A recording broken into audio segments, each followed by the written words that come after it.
Dans cette vidéo, je vais partager avec vous les pires erreurs d'étiquette qu'une personne peut commettre lors d'un mariage. Des erreurs que si vous les faites ou si vous avez déjà pensé à en faire, je déteste vous l'annoncer, mais vous êtes un très mauvais invité.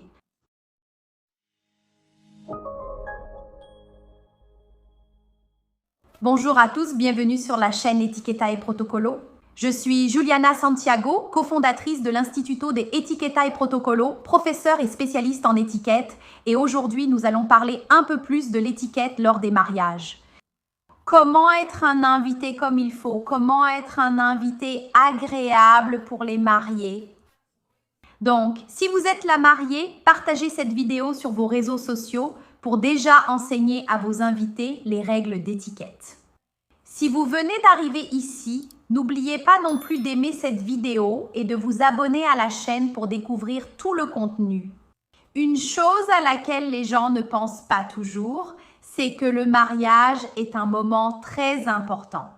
C'est un jour très spécial pour les mariés qui commencent une nouvelle histoire, pour leur famille, pour les parents des mariés qui partagent ce moment. C'est quelque chose de très grandiose et de très spécial. Alors, lorsque vous recevez une invitation de mariage, il existe effectivement des règles et des pratiques qui, si vous les respectez, font de vous un invité agréable, un invité que les mariés apprécient davantage.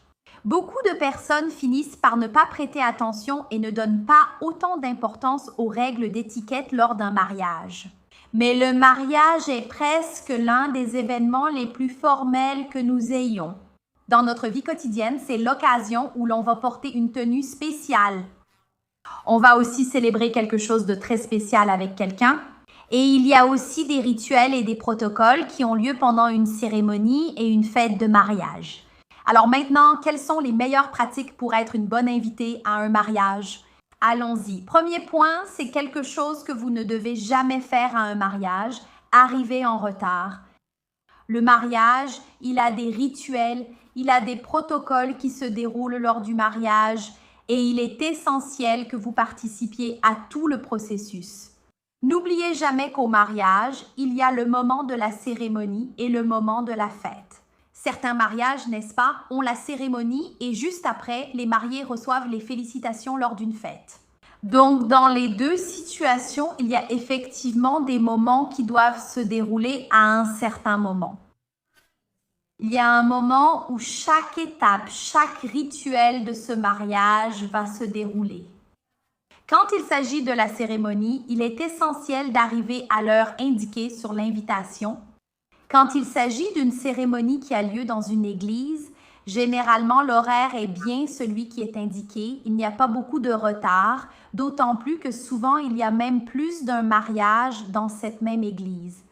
Alors, ils ont un horaire précis pour que ce rituel, cette célébration, cette cérémonie ait lieu, donc faites bien attention à l'heure. Si le mariage a lieu au même endroit où les mariés vont recevoir les félicitations, au même endroit que la fête, il est aussi important que vous arriviez à l'heure. Très souvent, lorsque le mariage a lieu au même endroit que la fête, les gens ont tendance à arriver très en retard et du coup, les mariés finissent aussi par retarder le début du mariage parce qu'à l'heure prévue, il n'y a personne sur place. Ils ne vont pas se marier sans les invités venus bénir cette célébration, ce grand rituel. Donc, il est important d'arriver à l'heure, quel que soit le style ou le type de mariage qui va avoir lieu. Un autre point important est de ne pas ignorer le code vestimentaire, la tenue appropriée pour ce mariage. Je crois que la plupart des personnes qui regardent cette vidéo ont déjà assisté à un mariage, parce que parfois, on va à des mariages. Même quand on est enfant, on assiste à ce genre de célébration. En général, pour les hommes, la tenue la plus adaptée pour un mariage est un costume avec une cravate accompagné de chaussures habillées. Quant aux femmes, elles peuvent porter une robe longue qui sera toujours très élégante et très appropriée. Mais bien sûr, de nos jours, il existe des mariages de toutes sortes et de tous styles qui ont lieu dans des endroits très variés. De nos jours, il est très courant, par exemple, de se marier à la plage. Et à la plage, pour un homme, porter un costume et une cravate ne sera pas très approprié. Quant aux femmes, elles peuvent porter une robe plus courte ou une robe plus légère aussi, parce que dans ce type d'événement, il fait très chaud à la plage. Donc, si vous avez un doute concernant le code vestimentaire de ce mariage, vérifiez toujours auprès des mariés. En cas de doute, vous ne savez pas quel est le code vestimentaire le plus approprié, essayez aussi de comprendre le type d'événement. Est-ce un mariage en soirée qui se déroule dans un lieu où il y aura une cérémonie puis une fête, ou est-ce simplement une cérémonie, un mariage sans fête? Mais s'il a lieu le soir, dans un format plus formel, on comprend déjà que le code vestimentaire le plus approprié est le code vestimentaire traditionnel d'un mariage. En revanche, lorsqu'on vous invite à un mariage à la campagne, vous remarquez une différence notable. Moi-même, j'ai déjà assisté à un mariage qui était une fête complètement décontractée et les mariés ont dit que les femmes pouvaient même venir en sandales plates. Dans ce type d'événement, il est intéressant de vérifier auprès des mariés quel est le code vestimentaire le plus approprié et aussi de s'assurer que vous vous habillez de manière adéquate pour ce genre d'occasion. Parce qu'il n'est pas non plus intéressant de se présenter à un mariage qui se veut plus décontracté dans une tenue trop formelle. Alors, vous pourriez vous sentir mal à l'aise, vous sentir comme un vilain petit canard, vous sentir peu sûr de vous dans cette situation où vous ne portez pas une tenue similaire à celle des autres, dans le style des autres invités. Alors, assurez-vous toujours de vous habiller de manière appropriée. Il y a aussi un autre facteur. À propos de la cérémonie, je pense que l'une des principales erreurs est de parler durant celle-ci. Je sais qu'il existe des cérémonies de toutes sortes, de toute durée, des cérémonies plus longues, des cérémonies plus courtes. Cela dépend beaucoup du style du mariage et du style de cette célébration, mais il est important de respecter cette cérémonie, quel que soit le format. C'est pourquoi il faut éviter de discuter pendant la cérémonie, éviter aussi tout ce qui pourrait te distraire de la cérémonie. Le téléphone portable ou toute chose qui pourrait donner l'impression que tu n'es pas attentive. Parce que montrer du respect aux mariés et à cette famille qui est en train de se former là-bas, c'est essentiel. Un autre point aussi, c'est qu'il y a des personnes qui commettent l'erreur de ne pas offrir de cadeaux. Je sais que les mariés n'organisent pas leur mariage ou qu'ils ne sont pas là à célébrer cette cérémonie, à construire cette famille, en espérant qu'ils vont recevoir des cadeaux. Je pense que les mariés ne doivent pas s'attendre à recevoir beaucoup de cadeaux. Mais le fait est que ne pas envoyer de cadeaux, c'est effectivement un manque de savoir-vivre. Après tout, la personne est là pour célébrer un moment très spécial et un cadeau a cette valeur symbolique de montrer que cette personne compte pour vous. Ici, on ne parle pas de valeur monétaire. Vous pouvez offrir un cadeau qui corresponde à votre situation financière. Vous pouvez donner ce que vous pouvez donner, vous allez offrir ce que vous pouvez, mais il est essentiel que vous montriez à la personne qu'elle est importante à travers un cadeau symbolique. Vous pouvez choisir quelque chose qui représente les mariés, qui ait du sens pour vous, ou quelque chose que vous considérez utile dans la vie du couple. Mais le fait est qu'offrir un cadeau est toujours de très bon goût. En parlant toujours des erreurs d'étiquette lors d'un mariage, j'ai mentionné le fait de discuter et d'éviter les distractions possibles pendant la cérémonie. Mais il y a un objet que les gens n'utilisent pas seulement pendant la cérémonie, ils l'utilisent tout le temps, c'est le téléphone portable. Les gens ne restent pas seulement sur leur téléphone pendant la cérémonie. En prenant des photos, parfois ils en prennent beaucoup trop, ils se mettent devant les photographes du mariage et le photographe lui-même qui a été engagé, il n'arrive pas à prendre une photo parce que vous ne le laissez pas faire avec votre téléphone. Mais même pendant la fête, parfois, lors d'un mariage où il y avait une fête juste après, la personne préfère rester tout le temps sur son téléphone et se comporte de façon inappropriée. Au lieu de vraiment vivre cette expérience, de vivre ce moment avec les mariés, de partager ce moment avec eux, alors faites très attention à votre téléphone pendant ces événements et surtout pendant les rituels du mariage, comme lors du mariage, au moment de la cérémonie. Utiliser son téléphone montre que vous n'êtes pas attentif, donc il est important de faire attention. Le téléphone est l'un des principaux facteurs. Il y a beaucoup de gens qui organisent des mariages actuellement. Ils demandent aux gens de ne pas prendre de photos des mariés, de laisser cela aux photographes pour qu'ils puissent immortaliser les mariés. Parce que parfois, les gens gênent les photographes eux-mêmes en essayant de prendre des photos à ce moment-là. Et si cette vidéo vous plaît, n'oubliez pas de liker, de vous abonner ici à la chaîne Etiqueta et Protocolo et bien sûr de me suivre sur les réseaux sociaux, sur Instagram, Etiqueta et Protocolo. Tous les jours, j'ouvre une petite boîte à questions. Des questions?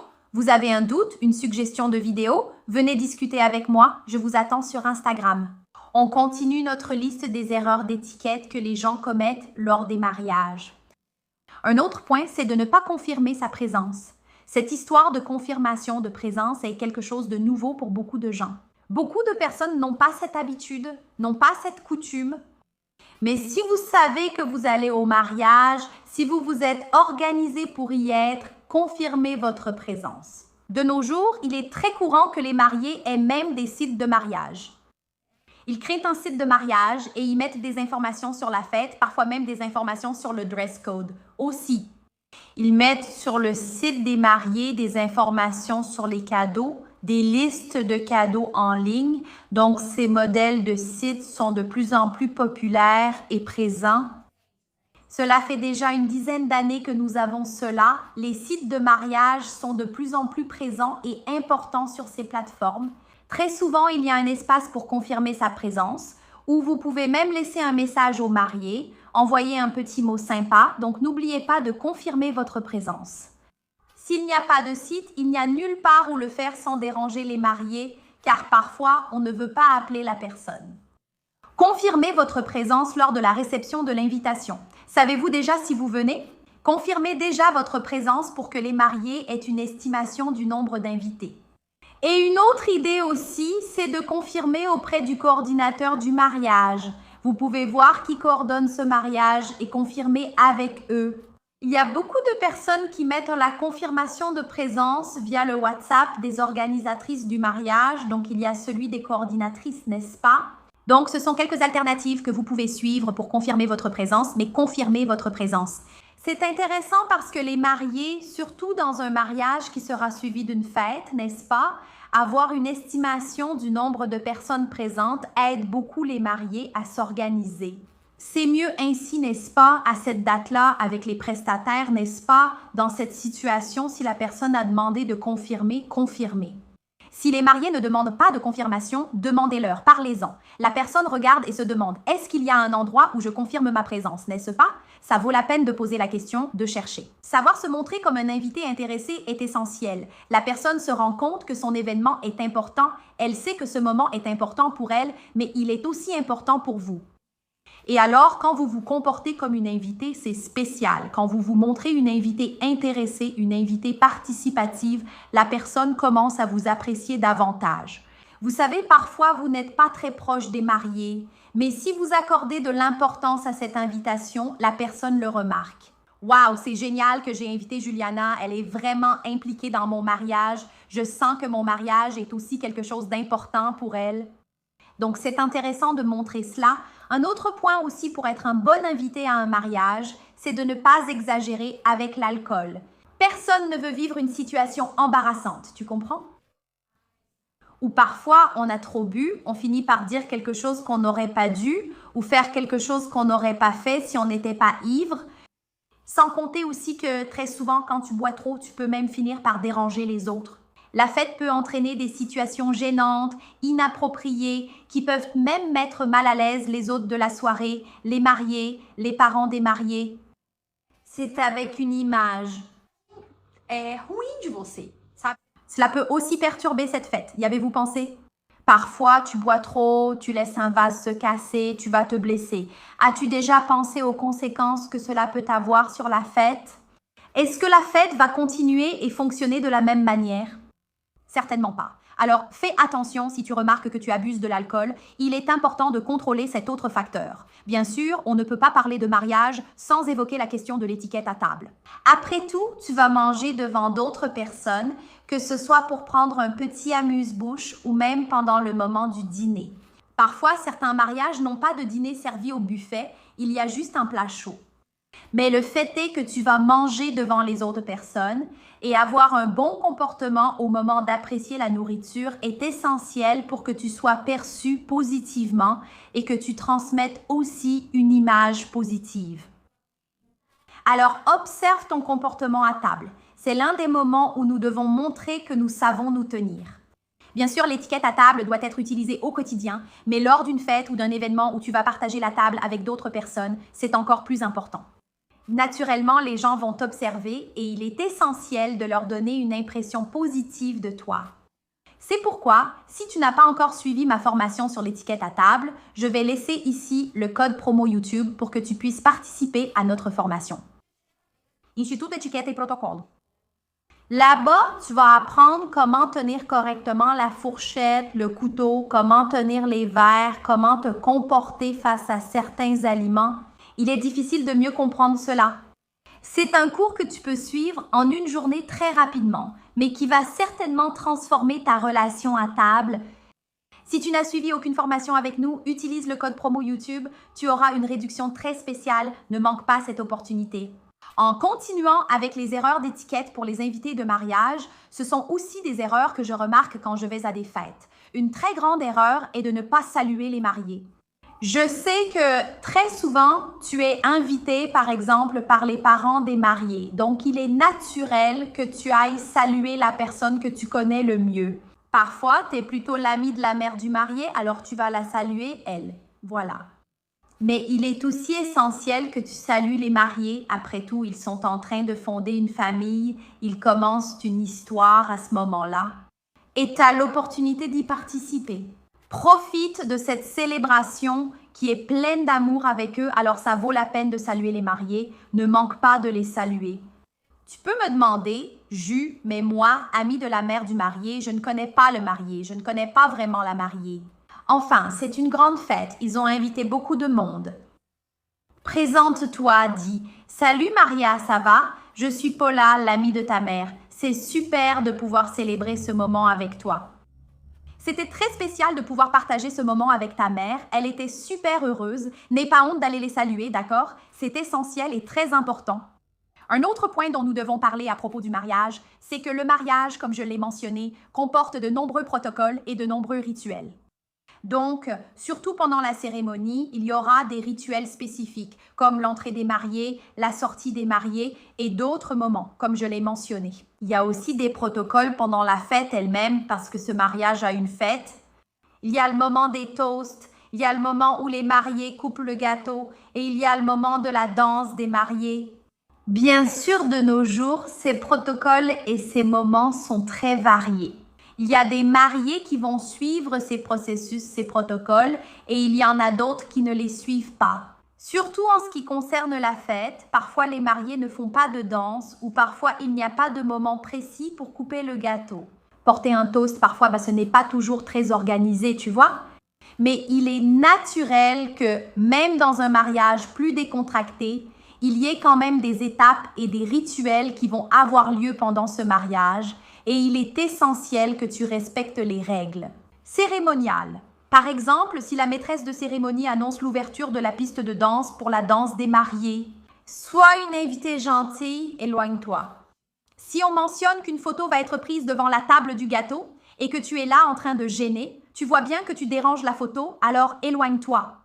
Alors, sois une bonne invitée, observe, d'accord, ce qui s'y passe, le déroulement de l'événement et participe aussi. Par exemple, je suis déjà allée à un mariage où les mariés sont allés faire le moment du toast ou même la danse des mariés. Et il n'y avait personne pour regarder, pour accompagner ce moment. Alors, imagine, tu vas faire ta première danse avec ton partenaire et il n'y a personne pour regarder. Ce n'est vraiment pas intéressant et c'est aussi ennuyeux pour les mariés, n'est-ce pas?